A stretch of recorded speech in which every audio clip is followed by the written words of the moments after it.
jàmm ci Nexa Voyage moo pare pour gunge étudiants yi entrepreneurs yi njaboot gi yëpp ak professionnels yi ci fépp foo xam ne da ngeen fa bëgg a dem ci àdduna bi moo xam yow yaa bëgg a dem wala voyage d'affaires da nga bëgg a dem Europe Amérique Asie Moyen-Orient foo ci bëgg a dem rek Nexa Voyage noppi na ngir gunge la yéen jàngalekat yi yéen professeurs yi am na programme de recrutement bu mag pour yéen boo xam ni mën ngeen a dem Canada jàngale ji nasaraan ak yéen étudiants yi suñu mission dafa leer nañ yombal leen lépp loo xam ne da di démarche d'admission ngir ngeen mën a am visa dem ci université yi nekk ci àdduna bi yëpp suñu partenaires yi nga xam ni dañoo mokkal liggéey bi te qualifié lool dañ leen di jàppale ci admission bi ci diiru fukki fan rek ngeen am seen université ba noppi it am li nga xam ni moo di seen admission suñu équipe daal di toppatoo li nga xam ni moom moo di des ci parcours bi defal leen dossier yi vérifier leen documents yi préparer entretien yi topp la ba nga jot sa préinscription ak sa visa pour professionnels yi dañuy toppatoo lépp lu jëm ci tukki bi moo xam voyage d'affaires la ñu daal di jël billet d'avion bi assurance bi hôtel bi toppatoo déplacement bi jóge AIBD jëm aéroport yamuñu foofu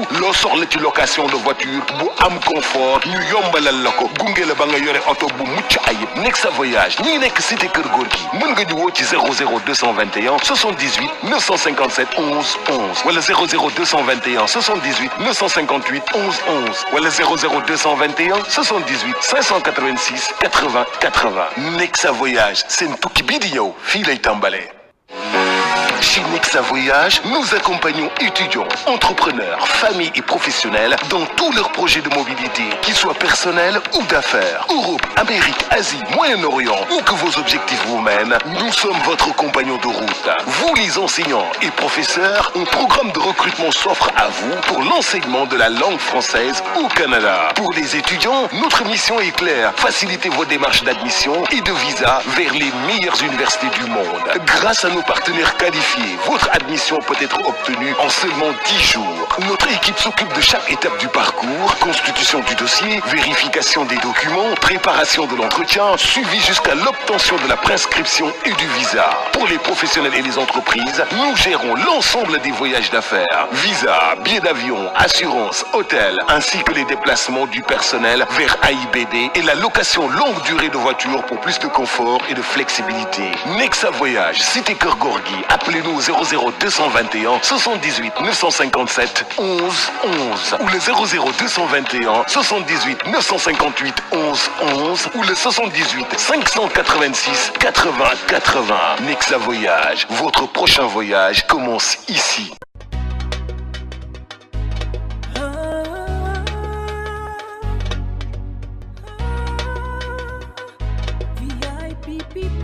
mbokk yi ñu ngi leen di nuyu di leen ziar di leen jox seen wàccuwaay fii ci seen chaîne la TSD TV la TV sénégalaise de la diaspora. Bienvenue dans votre toute nouvelle émission Le Sénégal dans le monde. Le Sénégal dans le monde est une émission qui fait voyager vos histoires d'un continent à un autre. Ici, on donne la voix à la diaspora sénégalaise. Tey, on a l'honneur d'avoir comme invité Madame Aïssatou Bari, présidente de Open Conscience. Bonjour Madame. Bonjour Demba, je te remercie pour l'invitation. Open Conscience est un mouvement fondé par moi et je suis la présidente. C'est un mouvement qui marche en citoyen sur l'ouverture, la responsabilité et la conscience. Lan moo waral Open Conscience lan moo ko waral. Ah, Open Conscience lu ko waral mooy doxalin bi ma gis ni muy doxee. Surtout ci vie politique Sénégal bi, je crois qu'on a besoin d'un mouvement pour éveiller les consciences et d'essayer de parler avec les jeunes. C'est un mouvement politique, carrément politique alors. Je dirais pas que c'est politique, mais toute chose, il y a un peu de politique, mais c'est un mouvement plus citoyen en fait. Ok. Ma première question va directement. Quel est votre avis sur le nationalisme sénégalais? Le nationalisme sénégalais actuel. Le temps de gis Sénégal, ñu di wax affaire de nationalisme sénégalais. Oui, je crois que le nationalisme, c'est une bonne chose dans un pays, mais d'un autre côté, il y a certaines personnes, des fois, ils ne comprennent pas ce que signifie le nationalisme et ça vire à être une xénophobie. Et moi, je ne suis pas d'accord sur ça. Peut aussi revenir en wolof parce que de temps en temps on essaie de capter ici le Sénégal dans le monde, on essaie de capter deux mondes, D'accord. Quand deux mondes se rencontrent, ça devient très important. D'accord. Du coup, bu la neexee aussi nga ñëw ci wolof waxtaan ak suñu téléspectateurs yi. waaw mën naa ñëw si olof bi li may wax si nationalisme mooy nationalisme lu baax la si dëkk boo gis war na mën a am nationalisme mais nationalisme dafa am lu muy doxee nationalisme day saytu li nga xam ne moo doxul si dëkkam ak lan moo dox si dëkkam que ça soit si étranger bi que ça soit ki nga xam ne si dëkk bi la juddoo yaroo fa màggee fa mais li ma gis nationalisme sénégalais bi nga xam ne ñu ngi koy doxal boo ko seetloo ba saytu ko xénophobie la parce que gisuma si benn yellef boo xam ne jox nañ ko ki nga xam ne étranger bi la wala joxuñu ko gisuma tamit loo xamante ne étranger bi def na ko si dëkk bi te waru ko def donc dama naan toor bu amee dañ ko war a féewtale fi nga xam ne mooy si nguur gi xëy na ñoom ñoo deful seen liggéey. Kon yow tu es en déphasage avec Tahirou Sarr li nekk di. Oui, beaucoup parce que Tahirou Sarr li muy gën a def du nationalisme xénophobie la parce que nationalisme booy wax si étranger da ngay wax si étranger tout court. Tu peux pas citer une communauté et une autre communauté pour dire que telle communauté qui vient de telle nationalité, telle communauté qui vient de telle nationalité, c'est ces gens-là qu'on vise. Il faut juste viser tout court les étrangers de ce pays qui n'ont pas de documents ou bien les étrangers de ce pays qui ont pris des extraits de naissance d'autrui. Voilà, ça je suis d'accord. Pour dire que c'est cette nationalité qui a pris l'extrait de naissance de tel, je crois que c'est pas les étrangers qui ont tort, c'est l'État. Peut-être c'est l'État qui fonctionne pas bien ou bien les mairies. Et même si ces étrangers, ils sont ces extraits de naissance par rapport à d'autrui, ils ont été donnés par des fonctionnaires publics qui sont des Sénégalais parce qu'on ne peut pas travailler dans la fonction publique sans être Sénégalais. Donc le problème, c'est l'État, c'est pas les étrangers pour moi. On va rester toujours dans l'actualité. D'accord. C'est l'actuel pouvoir au Sénégal. Les dualités entre Sonko et Diomaye, est-ce que tu es d'avis ce qui se passe là-bas? Nous c'est le Sénégal actuel. Sénégal, ni ma ko gisee actuel comme ñoom dañu ñëwoon ne dañu fekk Sénégal ci 4e sous-sol yaakaar naa fu mu nekk nii egg nañ 8e sous-sol ci suuf parce que gisuma dara luñ fi yokk gisuma dara luñ fi def pour man Sénégal ba léegi ci campagne la ne. Ils n'ont même pas encore 2 ans dañ nekk di defaraat yi fi xam ne Macky Sall yàq affaire. 2 ans lu nekk lu ne xew na ci parce que tey gis naa benn vidéo boo xam ne président centre Afrique bi 3 ans yaakaar naa la defagum ci pays bi mais tey gis naa muy inauguré hôpital bu bees tàkk te boo xam ne ci diggante bi ba mu ko jëlee ci la fondé hôpital bi ci la ko defar ba hôpital bi pare na mu koy inauguré kon man suñ ma nee 2 ans du dara man mënuma gëm loolu 2 ans dara la parce que nit ki tamit li nga ko jaay rek moom lay jënd moom ba muy ñëw ci nguur gi dañ ne man su ma yegsee dans 4 mois ma defar dëkk bi mais ñun duñu ay dof. Mais réalité du pouvoir moo leen dab. Réalité du pouvoir am na mais man li ma gën a gis ñoom nekkuñu di liggéey traque du bien lañ nekk. Il faut que tamit yéen ngeen jox leen grâce un peu à ce que ñoom mën a am temps liggéey. Ah yaakaar naa nag jox nañ leen assez de temps nag 2 ans et demi c'est beaucoup wax ma ban investissement lañ def ak ban investiture lañ def boo xam ne génn nañ si biti indi kenn koo xam ne mën na indi dara Sénégal du dul ñun waa diaspora bi ñëw def diaspora bond jël suñu wecceetu ñu yor delloo ko Sénégal lan la fi defagum leneen donc man sincèrement gisaguma li nga xam ne nguur gi fi nekk def nañ ko. Revenons à votre mouvement Open Conscience. D'accord. Open Conscience, c'est APR le bokk ou vous êtes un mouvement d'opposition face au pouvoir actuel ou?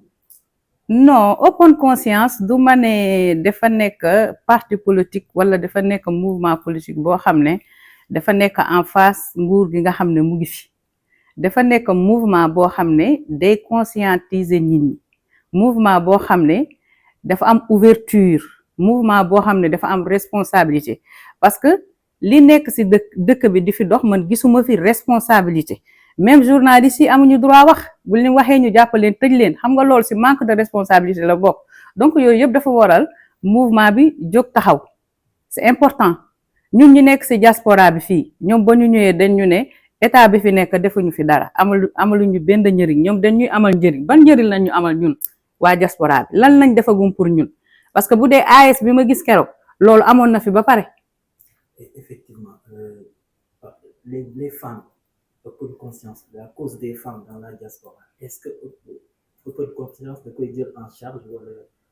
waaw da koy jël en charge parce que su ma la nee ouverture c'est quelque chose qui est ouvert en fait à tout le monde su ma la nee responsabilité ça veut dire responsabilité dafa ëmb lu yaatu su ma la nee conscience mooy nit koo xam ne da ngay doxee sa xel donc lépp loo xam ne tamit concerné na femme yi dañ ciy jóg c'est important.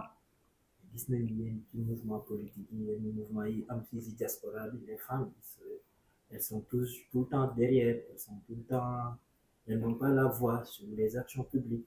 Oui, c'est ça aussi, c'est quelque chose à travailler, je crois. Nous tamit war nañ am droit boo xam ne war nañ mën a taxaw ñu tamit ci kanam wane suñu bopp ndax lépp loo gis nga xam ne taxaw na fi muy mouvement muy parti politique muy association il y a toujours les femmes derrière keroog gis ngeen waa FRDS seen soirée bi bañ ko defee yaakaar naa góor ñi ngeen gisoon ci kanam ñu yor micro yi di wax benn femme moo fa wax muy Mama Fatou mais gis ngeen soirée bi organisé bi defar bi dalal bi lekk bi yëpp jigéen ñee ko def donc pour man jigéen ñi dañ leen war a mettre devant partout c'est important.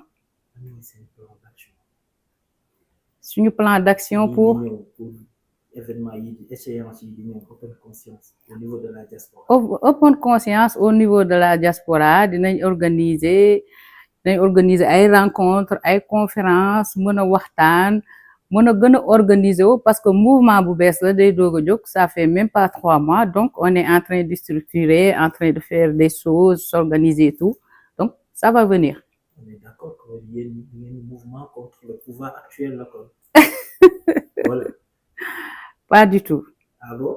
Pas du tout dañuy wax li ma la wax la rek mouvement Open Conscience c'est un mouvement qui est ouvert à tout que ça soit sur la politique que ça soit sur la vie de société que ça soit sur l'immigration que ça soit sur tout en fait mouvement Open Conscience su ma la gënee mën a wax dama la naa c'est à mon image te man ku ma xam-xam nga ni man ci loolu laa yëngu ci loolu laa ubbeeku ci loolu laa ne donc politique bi boo gisee tamit ñu ci wax c'est parce que politique bi dara doxul il faut dire les choses. doxul comment c'est parce que far ñoom. du question far yow 2 ans yi wax ma Sénégal lan lañ fi wàññi loo xam ne nekk na ba nga xam ne ñi fi nekkoon defuñu ko. mais wàññi nañ ceeb beeg gaz bi. mais ceeb beeg gaz bi moo gën a see temps yi Abdou Diouf Falo. temps yi Abdou Diouf Falo la ceeb ak gaz gën a yomb ko tey. ah oui. ah loolu duñ ko wax parce que ñi ñu yor dañoo tëju parce que nit da ngay gëstu. Open conscience. Oui. Au niveau de la diaspora. Et vous êtes basé qu'en France ou vous êtes partout dans l'Europe? Pour l'instant, on est basé là, mais quand même on a des contacts partout. J'ai des contacts en Espagne, en Italie pour l'instant et au Sénégal. ku ci bëgg a adhérer ñu ngi ci création bi li ma la wax ñu ngi ci création site am nañ mail am nañ numéro de téléphone ñu ngi ci réseau social bi TikTok partout vous pouvez nous contacter pour adhérer pour avoir une carte de membre. Question toujours d'actualité. Oui. Quand tu as l'émergence de ce nouveau gouvernement, est-ce que gëm nga ni le duo Diomaye Sonko mën nañ réussir seen mandat? Mais il y a plus de Diomaye Sonko. Mais si le duo est ils ont récemment c'est une publication yi ñu def. Bonne publication barke démb lañ ñu fi won nuñ koy waxee siège Diomaye mu ne fang ñëpp di ko gis ñu gis siège Sonko léegi dis-moi mais c'est parce que c'est Diomaye qui incarne la République moom mooy kii moom il a loolu dafa am coalition moom. mais ba ñu yéeg waxuñu ñu loolu dañ ne Diomaye mooy Sonko mooy Diomaye. mais ba léegi loolu moo am wala gisoo loolu. loolu amul loolu ku ko nangu sa bopp ngay nax déjà loolu rek wane na seen incapacité mënuñu sax doon benn sax même pour 2 ans wala première année 5 ans ñu doxal li ñu leen jox noonu nan ngay amee si ñoom confiance. mais Diomaye mi ngi doxal. ah man de gisuma lu Diomaye doxal dootul dugg avion di taal suñu kérosène di dem di ñëwaat di dem ay tournée di taal ay oto. mais mi ngi dem di andi ay koom-koom. ban koom-koom ban financement la indi. mi ngi dox diaspora bond mi ngi dox gisoo koom-koom yi Diomaye andi gisoo. gisuma ci dara sincèrement caaxaan jeexee dëgg defuñu dara lu dul en plus di yàq li ñu leen jox parce que voyage bu ñuy dem ay xaalis bu bari lañ ciy financé gis nañ fi seen meeting ñuy def xaalis la ñu financé gis nañ fi xaalis bu ñu ne dem nañ ko 50 millions dañ koy jëndal ay député oto ak yeneen yoo xam ne si dëkk boo xam ne soi-disant. On puisse dire quand même rupture am na ci politique mu doon doxee Sénégal ak politique. rupture am na mais ban rupture ngay wax. rupture dem di financer. rupture bu gën a bon moo am loolu mooy rupture bi parce que pour dire rupture il faut savoir quelle rupture tu veux voir am na rupture mais yaakaar naa rupture bi moom la Sénégalais doon xaar si moom. yow daal kon état bi amul dara lu positif lu mu nekk di def. man de gisaguma ko te déggaguma it fuñ ko waxee wala fuñ ko wane. barke démb la ñu wane bras droit Sonko bi di joxe 15 millions. 15 millions boo xam ne état moo ko moom chaque fin du mois ñu fay leen ku nekk ñaata ngay fay ko ba mu toogee ba léegi lan la ñu liggéey mais ça c'est de l'argent. looy wax ci li ministre de la femme wax keroog ci journée des martyrs de l'Assemblée bu Grand Théâtre par rapport au financement des. waaw des manifestations. waaw li ma la wax la rek xam nga loolu mooy yab sa population loolu mooy fooy sa république. parce que bu la joxee xaalis pour ñu feebar nga ne yow da ngay jël xaar bi fay ko ay martyrs yoo xam ne c'est des martyrs d'un parti c'est pas des martyrs de la République parce que si c'était les martyrs de la République je crois qu'il allait convoquer tout le monde que ça soit de l'opposition que ça soit ceux qui sont de leur parti mais ils ont juste convoqué les personnes qui se retrouvent dans leur parti donc ça c'est pas des martyrs de la patrie c'est des martyrs d'un parti nga jël xaalis bi nga xam ne dañ ko war a faje ay nit nga ne dañ leen koy indemniser imagine nit yaayam am cancer yoru xaalis bu mu ko fajee mu basé wu si aide l'état yow nga jël xaalis boobu jox ko doomu aadama xam nga loolu weesuwul yab nit ñi ak fooy république. il faut reconnaître que ñooñu ñuy indemniser ñoom si société bi bokk ay nit lañ aussi. kon ñeneen ñi bokk si yeneen parti bi ñoom duñu ay nit. ñoom ñëpp ñi dañoo gaañ quand même ils ont droit à des financements voilà. je suis d'accord mais financement boo xam ne dafa war a jóge ñoom si seen parti parce que ñoom ñoo tax ñu gaañu. kan moo ne génne leen ngeen xeex ñu ngi may jàpp di ma yóbbu qui a appelé les gens à sortir mais il y a toujours la répression il y a combien de personnes qui sont enfermées depuis qu'ils sont au pouvoir il faut dire les choses où est la rupture dans tout ça. Mais la justice elle est là ñu ngi def liggéeyam comme il se doit. Il y a pas de justice j'ai pas vu de justice sincèrement. mais ba nii gisoo justice. ëppoon conscience laay doxee sama xel j'ai pas vu de justice y en a pas. ëppoon conscience loolu woo Sénégalais yi par rapport à li may woowee Sénégalais yi mooy nañu doxee seen xel bañ a doxee xelu nit ànd ak seen xel ak seen sago xam li ñuy def lépp loo xam ne doomu aadama yaa ngi siy dugg si sa pays nga dugg ndax sa république nga dugg ndax sa bopp nga dugg ndax sa avenir doom ëllëg ak say avenir set lii ban avenir moo ci am. mais ki nga xam ne mu ngi nekk ci pouvoir bi man je l'ai jamais entendu dire que je me bats je fais quelque chose pour le Sénégal il se bat toujours pour lui je devrais être le président je devrais être le ministre on m'a pas laissé travailler mais c'est pas vrai si on te nomme le chef du gouvernement on t'a donné tout qu'est-ce qui l'empêche de travailler. mais quand même c'est Diomaye qui a la locomotive moom mooy. non mais moom moo wax Diomaye mais. Diomaye mooy Sonko mooy Diomaye où est le problème. mais loolu c'était au temps des élections. qu'est-ce que tu m'as dit tout à l'heure. coalition bi mi ngi dox toujours cohabitation bi. moi je vois pas de cohabitation sincèrement ils se foutent des gens juste. yow loolu mais loolu moom. kon daal fi mu toll nii Sénégal ñu ci guddi gu bës du gaaw nag bët bi du gaaw de est-ce que xam nga loolu. mais yow de l'extérieur. ouais. puisqu'on parle qu'on est dans le Sénégal dans le monde de l'extérieur. oui. noo gisee Sénégal actuellement de l'extérieur quand tu es dans la diaspora tu vois li ñu lay wax peut-être. li nekk dans la réalité est-ce que yow noo gisee Sénégal. Sénégal ni ma ko gisee mooy doxul le Sénégal est en arrêt ça fait plus de 2 ans le Sénégal est en arrêt rien ne fonctionne.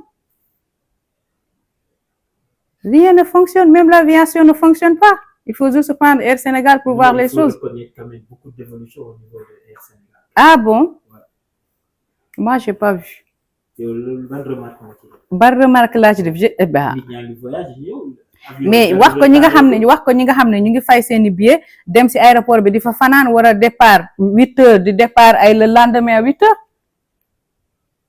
loolu du man maa ko wax dugal si réseaux sociaux yi da ngay gis lépp Sénégal dara doxul lépp a ngi taxaw chantier yaa ngi taxaw liggéey amul jeunes yi nekkoon port yëpp ñu ngi leen viré jeunes yi nekkoon aéroport yëpp ñu viré leen wax ma lan mooy dox Sénégal ñoom ban kii la ñu génn si mbedd mi uti investissement boo xam ne dañ ko indi si dëkk ba ñu faloo ba léegi ñoom ba léegi dañuy campagne man xaw ma woon ni que premier ministre mën na jël jet privé dem parce que ñi fi toogoon dañ doon kaas ni Macky Sall dafa jënd avion privé di ko dawal moom kese te Macky Sall ba muy dem fii la bàyyi avion bi Macky Sall keroog ba avion bi paane dafa jël duñ koy waxee business place la yéeg fekk fa nit ñi vidéo yaa ngi fii di circuler tasi fa ay géwél ñu koy woy lan moo ko teree jël business kii dafa luwee jet donc kon moom moo dàq yàq rupture ñu fi jóge woon man gisuma fi rupture.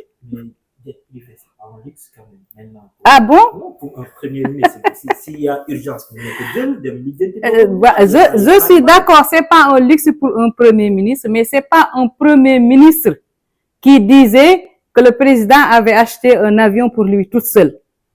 Nit looy wax danga koy nduru dafa am solo ba mu ñëwee fii def ñu ne caisse noire du am kon ku bañ caisse noire man première chose li ma yaakaaroon ñoom bu ñu yéegee sax xanaa dañuy wàññi seen salaire ñoom ñu def ko explique.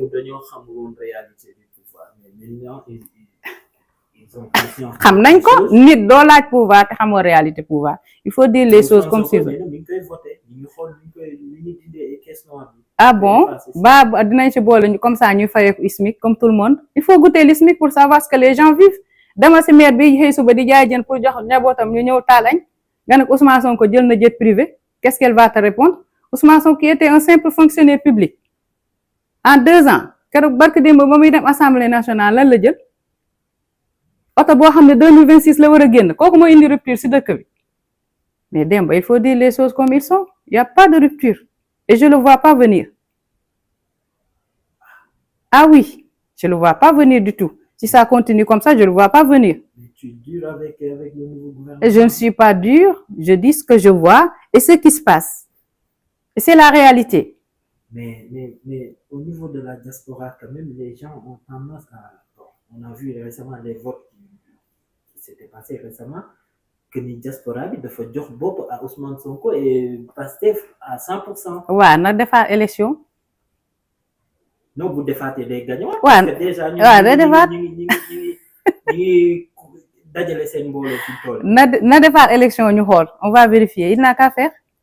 non mais diaspora il est bien en avance sur vous parce que moom déjà Italie dafa dem dafa feesal et ça dit mobiliser lu kenn amul diaspora bi yëpp dañ fekk ci ko. Italie liñ leen woon devanture bi lañ leen woon mënoon nañ leen woon salle bi yëpp ba mu jeex di ngeen xam ndax fees na wala feesul.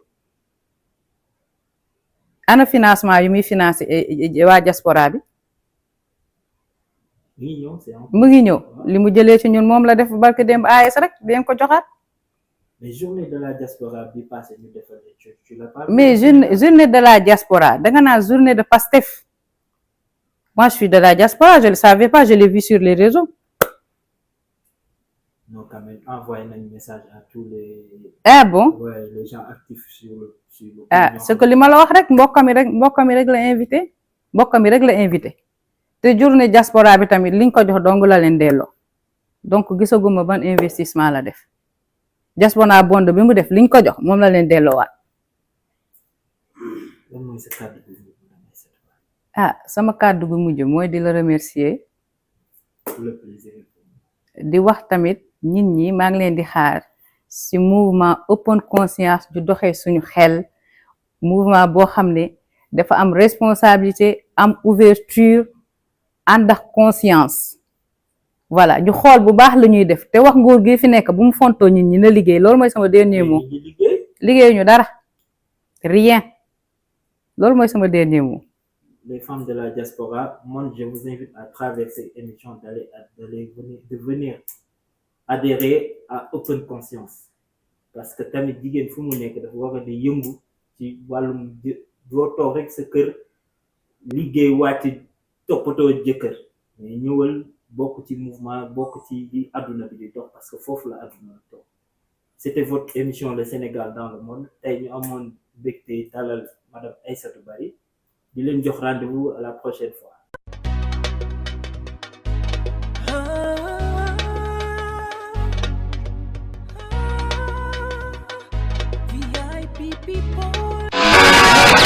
am ci Nexa Voyage moo pare pour gunge étudiants yi entrepreneurs yi njaboot gi yëpp ak professionnels yi ci fépp foo xam ne da ngeen fa bëgg a dem ci àdduna bi moo xam yow yaa bëgg a dem wala voyage d'affaires da nga bëgg a dem Europe Amérique Asie Moyen-Orient foo ci bëgg a dem rek Nexa Voyage noppi na ngir gunge la yéen jàngalekat yi yéen professeurs yi am na programme de recrutement bu mag pour yéen boo xam ni mën ngeen a dem Canada jàngale ji nasaraan ak yéen étudiants yi suñu mission dafa leer nañ yombal leen lépp loo xam ne da di démarche d'admission ngir ngeen mën a am visa dem ci université yi nekk ci àdduna bi yëpp suñu partenaires yi nga xam ni dañoo mokkal liggéey bi te qualifié lool dañ leen di jàppale ci admission bi ci diiru fukki fan rek ngeen am seen université ba noppi it am li nga xam ni moo di seen admission suñu équipe daal di toppatoo li nga xam ni moom moo di des ci parcours bi defal leen dossier yi vérifier leen documents yi préparer entretien yi topp la ba nga jot sa préinscription ak sa visa pour professionnels yi dañuy toppatoo lépp lu jëm ci tukki bi moo xam voyage d'affaires la ñu daal di jël billet d'avion bi assurance bi hôtel bi toppatoo déplacement bi jóge AIBD jëm aéroport yamuñu foofu loo soxla ci location de voiture bu am confort ñu yombalal la ko gunge la ba nga yore oto bu mucc ayib Nexa Voyage ñi ngi nekk cité Kër Gorgui mën nga ñu woo ci 00221 78 957 11 11 wala 00221 78 958 11 11 wala 00221 78 586 80 80 Nexa Voyage seen tukki bii di ñëw fii lay tàmbalee.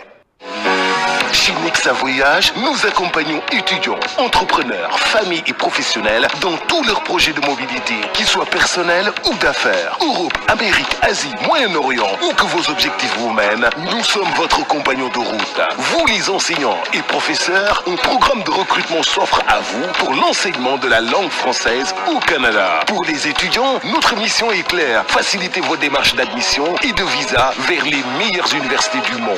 Grâce à nos partenaires qualifiés, votre admission peut être obtenue en seulement 10 jours. Notre équipe s'occupe de chaque étape du parcours, constitution du dossier, vérification des documents, préparation de l'entretien, suivi jusqu'à l'obtention de la prescription et du visa. Pour les professionnels et les entreprises, nous gérons l'ensemble des voyages d'affaires, visa, billets d'avion, assurance, hôtel, ainsi que les déplacements du personnel vers AIBD et la location longue durée de voitures pour plus de confort et de flexibilité. Nexa Voyage, cité Kër Gorgui, appelez-nous au 00221 78 957 11 11 ou le 00221 78 958 11 11 ou le 78 586 80 80.